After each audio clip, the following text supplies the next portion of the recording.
Alhamdulillah at nakapagtabi kami ng tubig. Inabutan kasi kami ng break dito sa daan. Tapos na ding mag-drop ng mga iftar food pack. Masya Allah, sakto lang din ang dating namin para sa sala. Ito nga pala ang food namin dito sa Masjid Ibn Abbas. Ang magsasyahada na ito ay kabilang siya sa mga staff ng Mubarak. Allahu Akbar. So tawagin natin si Brother Angelo. Yan, si Gilo. Sila Brother Angelo, sila ay came from Mindanao. Sila ay mga, ano tawag dito? Ang tribe nila, di ba? Alam natin mga tribe, Maranao, Mindanao, Tausug, di ba? Ito, sila ay doon medyo part ng Mindanao na malayo-layo. Sila ay sa Tiboli. Sila ay mga Tiboli, mashallah. Sobrang natin dyan, sobrang sisipang nito mga kapatid natin na ito. At alhamdulillah, sila din ay nagsasaliksik ng kaalaman patungkol sa ating pananampalataya. Kaya mashallah, sila ay 1, 2, 3, siguro mga 3 months na rin silang staff dito. So hindi naman natin sila verbal na nakakausap patungkol sa ating religion.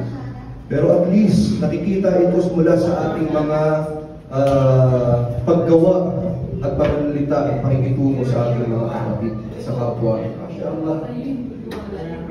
Dalawang bagay lang naman para pumasok ka sa pananampalataya ng Islam. Tulad ng sabi ko kahapon, una, yung pag-alis mo, pag-waksin mo sa mga Diyos-Diyosan. At pangalawa, yung pagtanggap mo na si Allah subhanahu wa ta'ala ang iyong magiging Panginoon.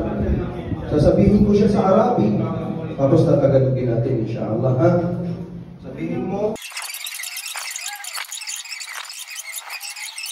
Allahu Akbar! Allahu Akbar! MashaAllah. Ngayon, sa oras na ito, sa panahon na ito, sa mabiyayang buwan ng Ramadan, ikaw ay ganap ng Muslim. At alhamdulillah, batiin natin, i-welcome natin si Brother Angelo sa ating pananampalataya. Iyayakapin ka nilang lahat. Lapit ka doon, MashaAllah. I-welcome natin ang ating kapatid na pumasok sa ating pananampalataya. Alhamdulillah. Yung bayaw niya at saka yung kapatid niya, Muslim na rin yun, alhamdulillah. Kapatid niya na babae. Ang pangalan niya, Angelo. Siguro, kung pinakadabis na maging pangalan mo na lang sa ating pananampalataya. Assalamualaikum warahmatullahi wabarakatuh.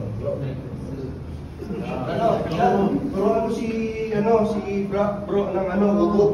Sabi mo, wala ka eh. Yan. Allah.